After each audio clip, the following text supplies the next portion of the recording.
Good morning. In last experiment, we discussed the chemical and physical test for identification of senna powder, starch and turmeric. Okay. Now, next and last experiment from your syllabus is to identify unknown unorganized crude drugs with the help of physical and chemical test.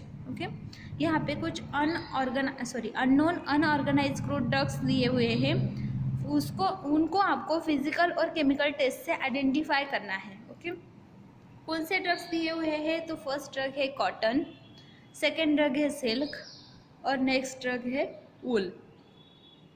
तो पहले तो हम देखेंगे कि cotton, silk और वूल जो होते हैं वो फाइबर्स है. वो क्या है?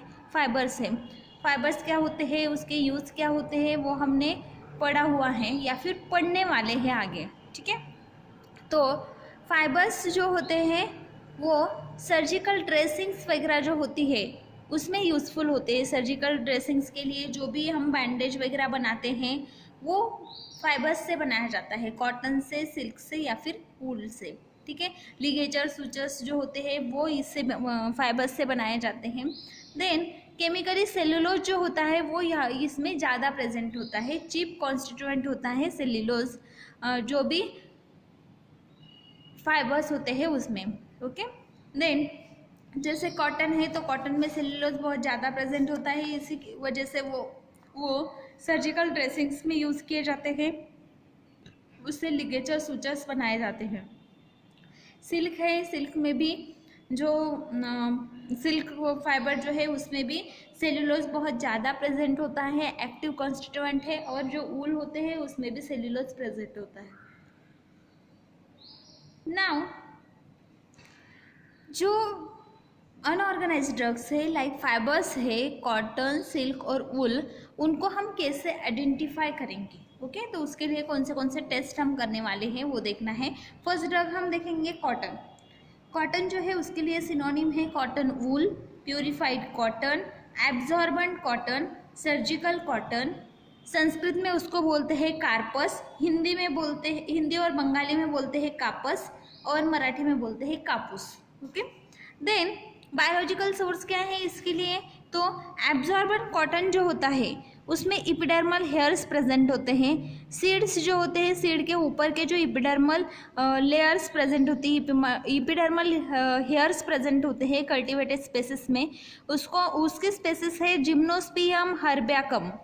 ओके, जिम्नोस्पियम हर्बैसियम. अदर स्पेसिस है जिम्नोस्पर्म की, उससे भी हमें कॉटन मिलता है. फैमिली है इसकी मालवेसी. ओके, देन जो कॉटन हमें मिलता है तो उसके ये दो स्पेसिस है जिम्नोस्पियम के, उससे हम कॉटन को कलेक्ट करते हैं. उसमें फाइबर्स कौन से है?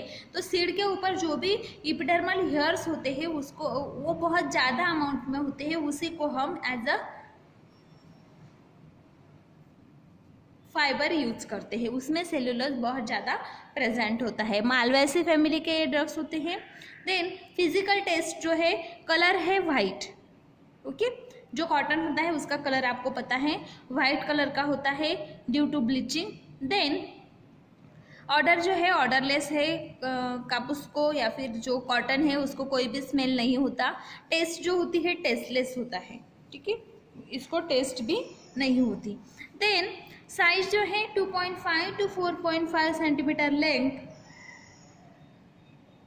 And 25 to 35 micron in diameter. Okay, जो थ्रेड्स होते हैं मीन्स क्या बोल सकते हैं हम, इपिडर्मल हेयर्स जो होते हैं उसकी लेंथ जो होती है वो होती है 2.5 to 4.5 सेंटीमीटर एंड उसका जो डायमीटर होता है वो होता है 25 to 35 micron. Okay, now chemical test कौन से होते हैं? फर्स्ट है so cotton fibre in iodine water. Cotton जो है उसको आयोडीन वाटर में डिप करना है, फिर बाद में उसको ड्राई करना है.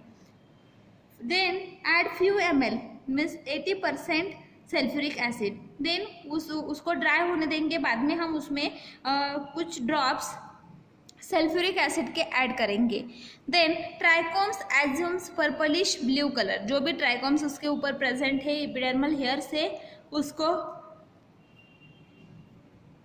पर्पलिश ब्लू और ब्लूइश ग्रीन कलर डेवलप होगा। ओके, जूट जो होता है उससे, हाँ, जूट, हेम्प, वूल, सिल्क, नायलॉन, अल्जीनेट, याम या फिर एसिटेट रेयन जो होता है उससे ये कॉटन को डिस्टिंग्विश करने के लिए टेस्ट है। इसके ऊपर जो सेल्यूलोसिक हेयर्स होते हैं वो पर्पलिश ब्लू या फिर ब्लूइश ग्रीन कलर के हो जाते हैं। उसको आयोडीन में डिप करने के बाद हम उसको वो ड्राई करेंगे। ड्राई करने के बाद 80% सल्फ्यूरिक एसिड में ऐड करेंगे। ओके, देन नेक्स्ट टेस्ट है ammoniacal copper oxide solution. Ammoniacal copper oxide solution, इसको हम कोक्सम रिएजेंट भी बोलते हैं, कोक्सम रिएजेंट। ओके, इसको हम डिजोल्व करेंगे। इसमें रॉ कॉटन के जो फाइबर्स होते हैं उसको हम डिजोल्व करेंगे। देन उसमें बलून्स फॉर्म होते हैं with the formation of balloons. White absorbent cotton dissolve completely with uniform sweating. Okay, first तो हमने क्या किया, अमोनिकल कॉपर ऑक्साइड सॉल्यूशन लिया जिसको हम कोक्सम रिएजेंट भी बोलते हैं। उसमें हमने जो रॉ कॉटन था उसको हमने डिप किया तो वहाँ पे बलून्स फॉर्म होते हैं। और अगर हम एब्जॉर्बेंट कॉटन जो होता है, जो सर्जिकल कॉटन जो होता है, वो अगर हम उसमें डिप करते हैं तो वो कम्प्लीटली डिजॉल्व हो जाता है यूनिफॉर्म स्वेलिंग के बाद। देन नेक्स्ट टेस्ट कौन सी है, तो cotton is insoluble in dilute sodium hydroxide. Cotton जो होता है वो डाइल्यूट सोडियम हाइड्रोक्साइड में डिसॉल्व करना है, बाद में हाइड्रोक्लोरिक एसिड ऐड करना है। It's soluble in 66% of sulphuric acid. Okay, cotton को हम पहले तो, कॉटन जो है वो डाइल्यूट सोडियम हाइड्रोक्साइड में इंसोल्यूबल है, हाइड्रोक्लोरिक एसिड में इंसोल्यूबल है, और सिल्क जो होता है वो दोनों में सोल्यूबलाइज होता है। तो वो सोल्यूबलाइज किस में होता है, तो सल्फ्यूरिक एसिड में। 66% सल्फ्यूरिक एसिड जो है उसमें कॉटन सोल्यूबल है। Okay, now next test is test number 4। With iodinated zinc chloride solution it becomes violet colour. Okay, अगर हम कॉटन को आयोडीनेटेड जिंक क्लोराइड सॉल्यूशन के साथ ट्रीट करते हैं तो उसको वॉयलेट कलर आता है। Okay, this is about the cotton.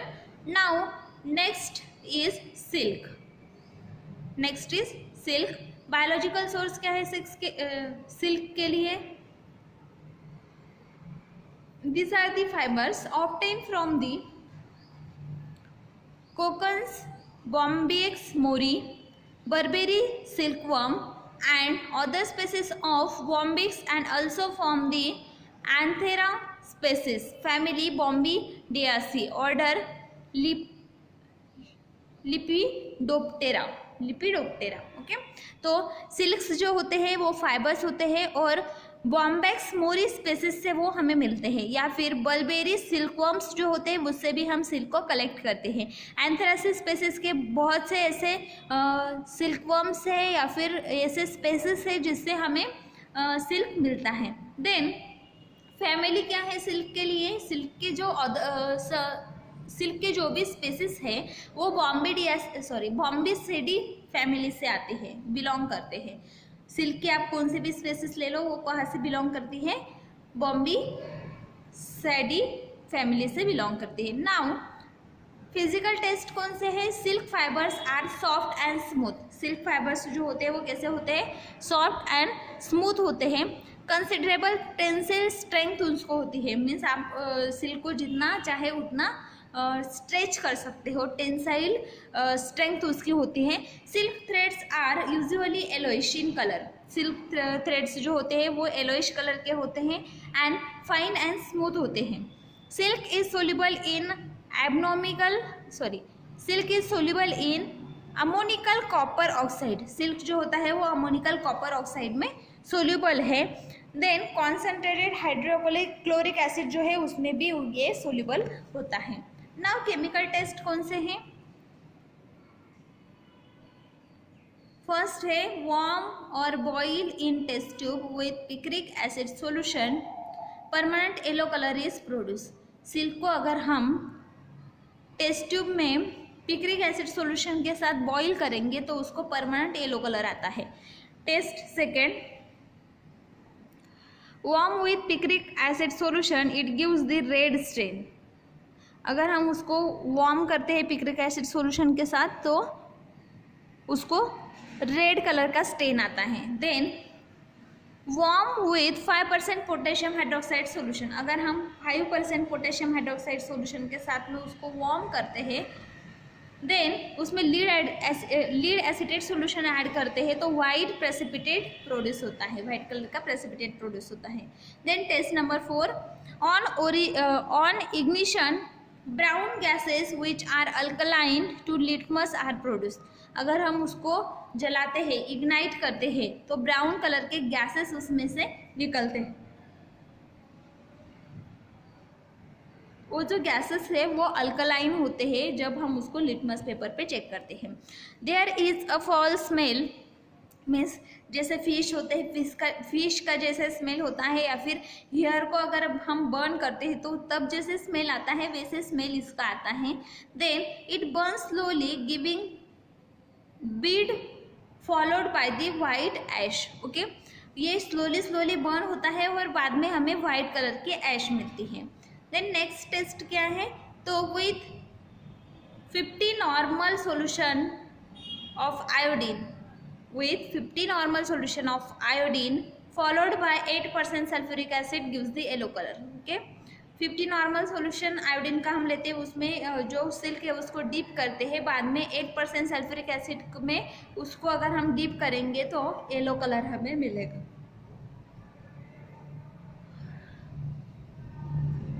Now next drug is wool.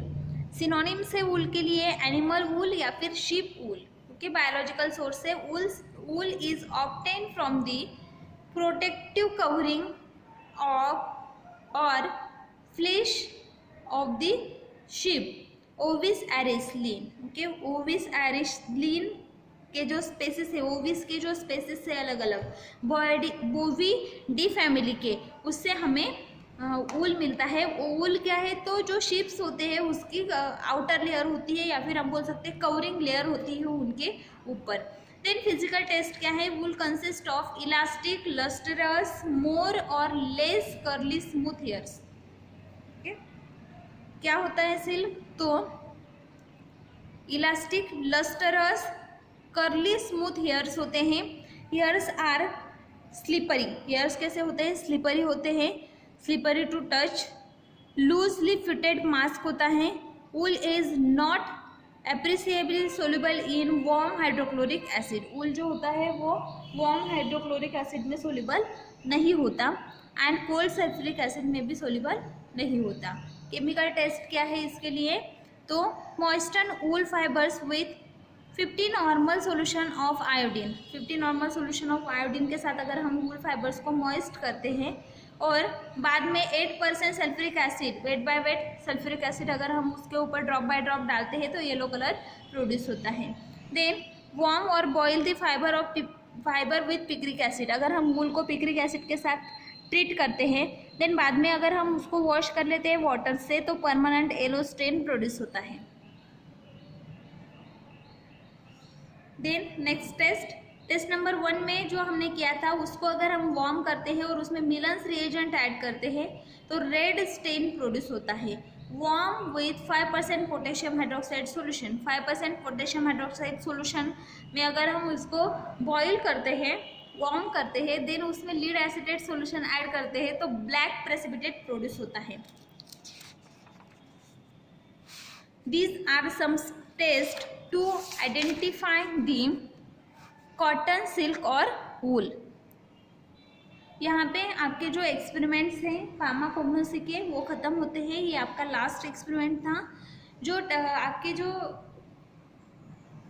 Manuals है वो आपको कंप्लीट करना है और फाइनल एग्ज़ाम से पहले आपको चेक करना है। मैं डेट आपको बताऊंगी। यहाँ पे आपके 25 एक्सपेरिमेंट ख़त्म होते हैं।